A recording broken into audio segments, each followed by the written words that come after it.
시청자 여러분 안녕하세요. 시사의 속도를 더하고 정보의 깊이를 더한 금강방송의 시사정보 프로그램 색다른 시선 TV연장 매거진의 정가연입니다. 이 시간 전해드릴 색다른 시선 TV연장 매거진 간추린 소식입니다. 이슈 현장에서는 전북특별자치도법이 국회를 통과하면서 제주와 세종, 강원에 이어 전북이 네 번째 특별자치단체가 되었습니다. 전북특별자치도법의 통과의 의미와 과제를 이슈 현장에서 취재했습니다. 현장 미니 인터뷰에서는 찾아가는 과학교실을 통해 올해 스승상을 수상한 함열여자고등학교 신배원 선생님을 만나 삶에 대한 진솔한 이야기를 나눠봤습니다. 드론이 바라본 힐링 명소는 도심에 위치한 아담한 사찰로 자연과 함께 어우러져 힐링을 즐길 수 있는 익산 함라산의 천연고찰, 숭림사를 소개합니다. 색다른 시선 TV연장 매거진, 지금 출발합니다.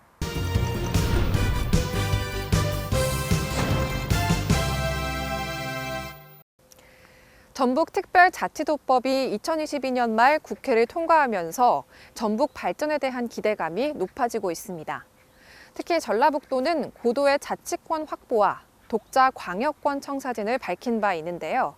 하지만 전북의 발전을 앞당기고 특별법의 취지를 살리기 위해서는 지속적으로 법안 개정 작업이 이루어져야 한다는 과제를 안고 있습니다.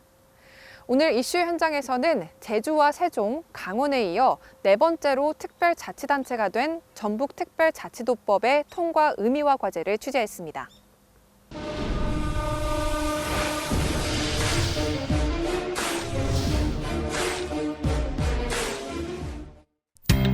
전북특별자치도 설치 법안이 2022년 12월 말 국회를 통과하면서 전북 발전에 대한 기대가 높아지고 있는 상황입니다.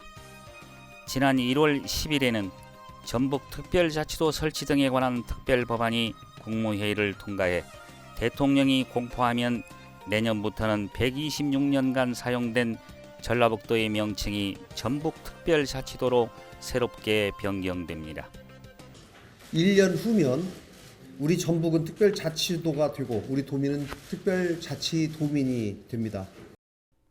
전라북도는 전북특별자치도법이 전북경제 활성화를 위한 새로운 도전이자 목표를 달성하기 위한 과정이라며 속도감 있는 추진으로 전북 발전을 이끌겠다는 포부를 밝힌 바 있습니다. 전라북도 지명이 정해진 이후 126년 만에 새로운 전북 특별자치도 시대가 개막된 것입니다. 어디에도 예속되지 않는, 누구에게도 차별받지 않는 당당한 독자 권역을 이룰 수 있게 되었습니다. 그렇다면 전북특별자치도법이 통과되면서 달라지는 것은 무엇일까? 우선 정부로부터 권역별 지원을 받을 때 전북은 광주 전남에 예속돼 부분적으로 차별을 받았지만 자치권이 보장되면서 법에서 정한 지위가 부여됩니다. 여기에 국가균형발전특별회계의 확보 기반이 마련되고 국무총리 산하에 특별자치도 지원위원회가 설치돼 행정적, 재정적 지원 방안이 마련됩니다. 전라북도와 정치권에서는 합치의 결과란 입장을 표명하고 있습니다. 지금까지 광주 전남에 항상 소외받고 또 홀대받았다고만 생각을 해서 한풀이를 했는데 이제 독자 권역으로서 한번 제대로 전라북도를 살려내는 그러한 일을 우리 모두가 함께 해야 된다고 생각을 합니다. 제주, 세종, 강원에 이어 독자 권역으로 인정받는 전북특별자치도법이 성공하기 위해서는 다른 시도와는 차별화된 제도적 접근과 전북형 맞춤 특례를 적극적으로 발굴해야 하는 과제가 남아 있습니다. 우리 도는 앞으로 전북의 특색과 도민의 열망을 반영한 다양한 특례와 정책을 발굴하고 담아내서 전국 최고의 특별자치도를 만들어내야 할 것입니다. 전라북도는 특별자치도 출범을 위한 전담반을 운영하고 농업과 문화, 체육, 관광 분야 등을 중심으로 특례사업 발굴에 착수했습니다. 우리 도정의 핵심 과제인 기업 유치를 위한 특례, 또 지역 대학의 정원 학과 조정을 위한 승인 권한 이양, 지역 특화형 비자 확대 등 특례도 준비하겠습니다. 지난 2006년 만들어진 제주특별자치도법은 6번의 개정 절차를 거쳐 중앙정부로부터 4,600여 개에 달하는 권한을 넘겨받아 현재 운영하고 있습니다. 이를 통해 당시 56만 명이던 인구는 2020년 67만 명으로 늘어났고 지방 세수도 2배 이상 증가했습니다. 아마도 우리는 강원도하고 좀 더 유사한 그런 시군이 있기 때문에 아마 그런 체제가 되지 않을까 싶습니다. 앞으로 강원도와 철저하게 공조하고 같이 의논해 나가려고 생각하고 있습니다. 10년의 도전 끝에 국회 문턱을 넘은 강원특별자치도법은 현재 중앙으로부터 행정과 재정의 권한을 확보하기 위해 전략산업을 발굴하고 있습니다. 이러한 과정 속에 상위법과 일부 충돌하는 경우도 발생하고 있어 전라북도는 이를 바탕으로 시행착오를 겪지 않는 과정이 필요합니다. 이제 중요한 것은 전북특별자치도법에 담길 성격과 내용을 어떻게 채워나가냐는 것입니다. 낙후되고 소외되었던 전북의 이미지를 탈피하기 위해선 특별법의 취지를 살려 기업 이취를 위한 법안 개정 작업이 뒷받침되어야 하고 차별화된 특례 정책을 통해 전북만의 고유성과 독자성 있는 비전을 확립해야 합니다. 현재 전라북도는 전북특별자치도 출범에 대비해 3개 팀 14명의 전담팀을 구성해 실행 계획을 위한 작업에 돌입했습니다. 전북특별자치도법 통과로 더 큰 변화를 위한 비상의 날개를 펼칠 수 있는 전라북도. 전라북도가 이제 독자적인 새로운 길을 걷겠다고 하는 것을 선언이 아니라 법으로서 뒷받침한 것이다. 광주와 전남 권역은 전라북도의 독자 행보에 대해 견제하면서도 호남권의 협력 체계를 강화해야 한다는 필요성도 제기되고 있습니다. 그동안 수도권 차별과 호남 내에서의 차별, 지역 유기 등을 겪은 전라북도가 여야 협치로 126년 만에 전북특별자치도로 변경되는 전라북도. 우리가 조선 왕조 500년이 아니라 이제는 역사를 1000년 이상으로 끌어올리는 본격적인 발굴과 조사와 정비가 이루어지게 됩니다. 이 역시 전라북도 특별자치도법과 아울러서 이제 우리 전라북도 역사가 제대로 복원되는 그러한 출발이라고 하는 기대감을 가지고 저희들은 나가려고 합니다. 인구 감소와 지역경제 지표 하위, 지방 소멸 위기, 새만금을 거점으로 한 투자 기반 확보 등의 현안 문제를 개선할 수 있는 지역의 성장 동력과 국가 균형 발전을 도모할 수 있는 구체적인 내용이 담긴 정책 법안 발굴로 새롭게 출발하는 전북특별자치도가 희망의 날갯깃을 펼치길 기대해 봅니다.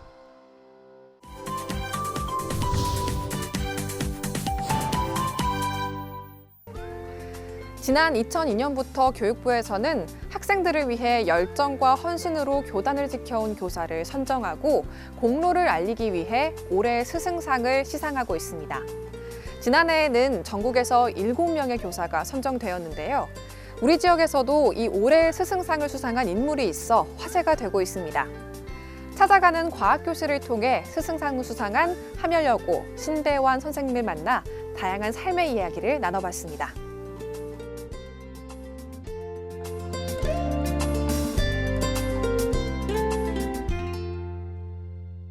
네, 제 옆에는 함열여고 신배환 선생님 자리해 주셨습니다. 선생님 안녕하세요. 네, 안녕하세요. 먼저 간단한 본인 소개해 주시죠. 네, 안녕하세요. 저는 지금 함열여자고등학교에서 과학을 담당하고 있는 신배환입니다. 네, 담당하고 있는 과목이 과학입니다. 고등학교에서는 국어나 영어, 수학 외에 다소 소외받는 과목 중에 하나일 것 같은데요. 이 과학 과목을 선택하게 된 계기는 무엇일까요? 원래 교사가 꿈이었는데 고등학교 때 그 물리 선생님이 계셨습니다. 그 어려운 물리를 좀 쉽게 그다음에 인자하시고 차분하게 하나하나 가르쳐 주시는 걸 보고 저도 그 선생님처럼 인자한 선생님이 되고 싶다는 생각을 갖고 있었고 그 선생님처럼 과학을 한번 해보자 해서 과학을 선택하게 되었습니다. 네, 도내에서 전북 과학축전과 가족 과학 캠프 등 해마다 운영하고 계신 것이 있습니다. 이러한 행사를 개최하는 취지와 학생들의 반응은 어떨까요? 학생들에게 좀 전라북도 학생들에게 과학에 대한 흥미와 호기심을 좀 드높이고 싶었고 그다음에 가족 과학 캠프는 1999년도부터 시작되었습니다. 가족끼리 함께해서 과학으로 서로 소통하고 학생들에게 과학이 재밌다라는 것을 인식을 심어주기 위해서 시작하고 있는데요. 학생들과 학부모의 반응은 좀 뜨거운 반응을 갖고 있습니다. 항상 할 때마다 경쟁률이 한 3대 1 정도 경쟁률을 하고 있고요. 아주 앞으로도 가족 과학 캠프, 과학 축제는 끊임없이 저희가 추구하려고 합니다. 네, 함여여고가 농촌 지역에 위치해 있다 보니 농촌 어린이들을 위한 과학교실을 별도로 운영하고 있습니다. 어떤 프로그램인가요? 저희가 과학교실은 방과 후 때도 하지만 주말을 이용해서 주말 과학교실을 합니다. 요즘은 과학만 하는 게 아니라 요즘 시대에 인공지능과 같이 코딩, 그다음에 아두이노 같은 프로그램도 하고 있고요. 학생들에게 시골 학교 학생들이 접하지 못한 그런 어떤 그 첨단 과학들을 좀 같이 하고 싶어서 주말에 주로 많이 이용하고 있습니다. 네, 최근에는 코로나19가 다소 완화되긴 했지만 코로나19가 심할 때는 원격 수업이 진행되었습니다. 이때 쌍방향 수업의 주도적인 역할을 하셨다고 들었는데요. 어떤 형태로 원격 수업을 진행하셨을까요?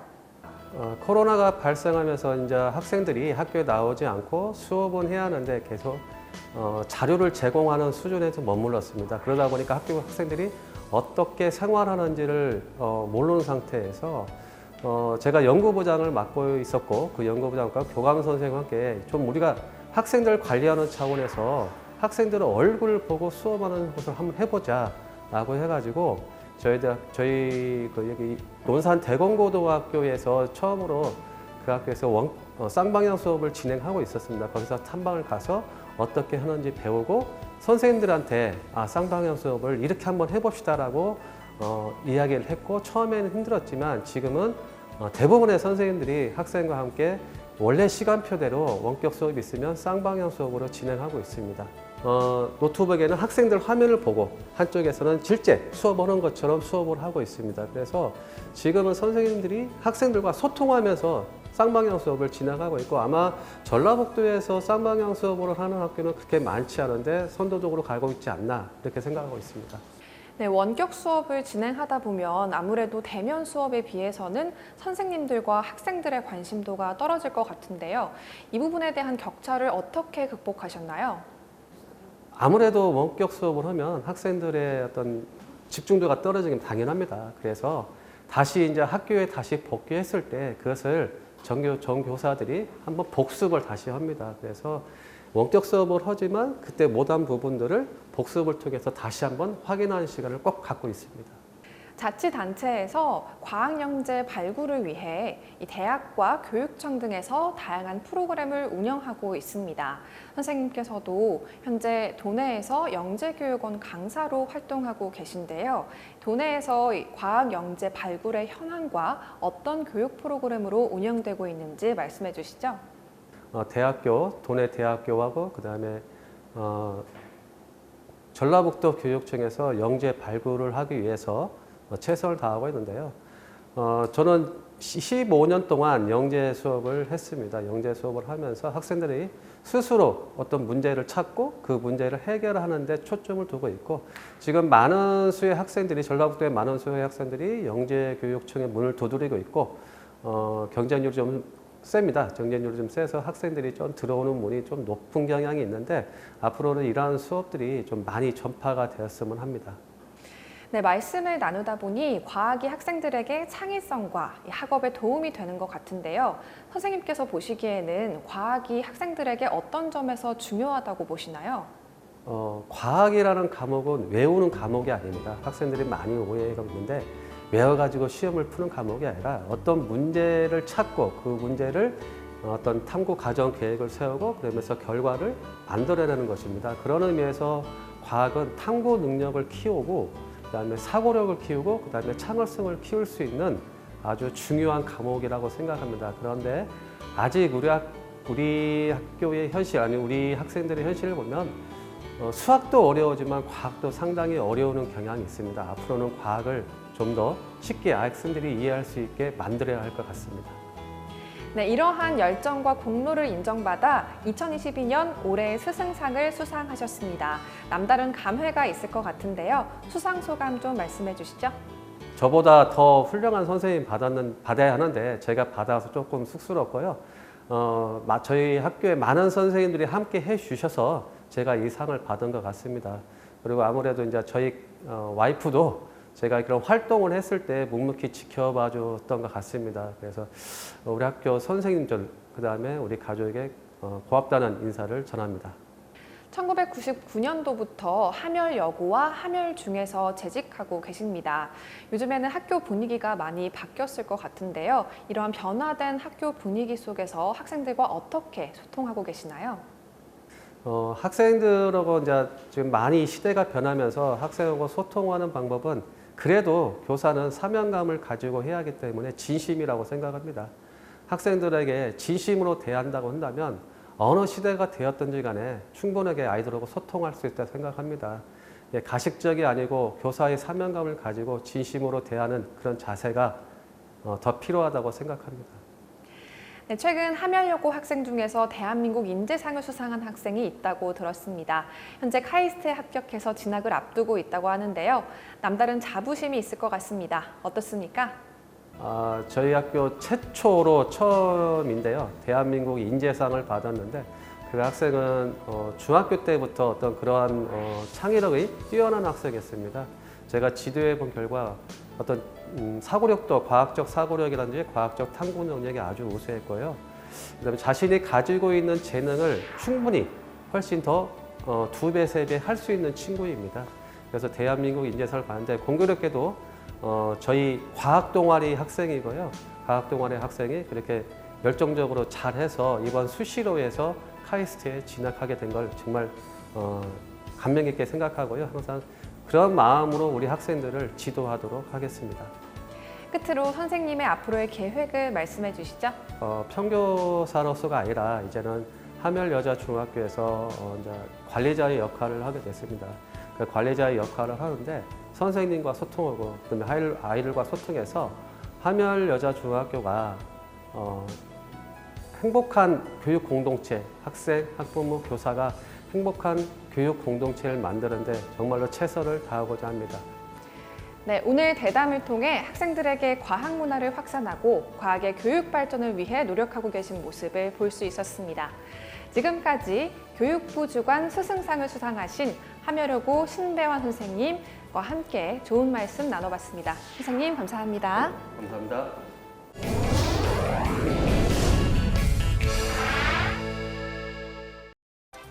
드론이 바라본 힐링 명소는 전북 익산 함라산에 자리한 숭림사입니다. 도심 인근에 위치한 숭림사는 작고 아담한 사찰로 자연과 함께 어우러져 휴식을 즐기기 위해 시민들과 관광객들이 즐겨 찾는 명소입니다. 익산 사찰의 역사와 함께 지친 마음을 달래줄 수 있는 숭림사를 아름다운 드론의 영상으로 소개합니다. 드론이 바라본 힐링 명소는 도심과 가까이에 위치하고 있으며 조그맣고 아담한 익산의 보물 제825호인 숭림사입니다. 익산 웅포면 함라산에 있는 숭림사로 가는 길에는 일주문 옆 대나무 숲이 찾는 이를 반겨주며 입구에 들어서면 자연과 함께 힐링을 즐길 수 있는 익산 둘레길과도 연결되어 있습니다. 1592년 임진왜란 때 보강전을 제외한 건물의 대부분이 불에 탄 것으로 알려져 있으며 범종각이 이 절을 지키고 있습니다. 해탈교를 지나면 건물 정면에 숭림사 현판이 걸려있는 우화루가 있는데 이 건물은 1992년에 개축해 보수하였습니다. 주변에 성불암 칠성각을 옮겨 지은 영원전과 보물 제825호로 지정돼 맞대 지붕을 하고 있는 보강전, 1998년 지어진 안심당과 산신각 등이 옹기종기 모여 있어 아담한 구조를 이루고 있습니다. 한적하면서 아담하고 조용한 사찰인 익산 한라산의 숭림사.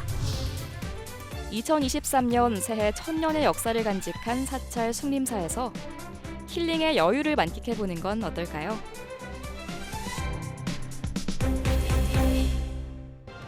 색다른 시선 TV 현장 매거진. 저희가 준비한 소식은 여기까지입니다. 오늘도 시청해주신 여러분 고맙습니다.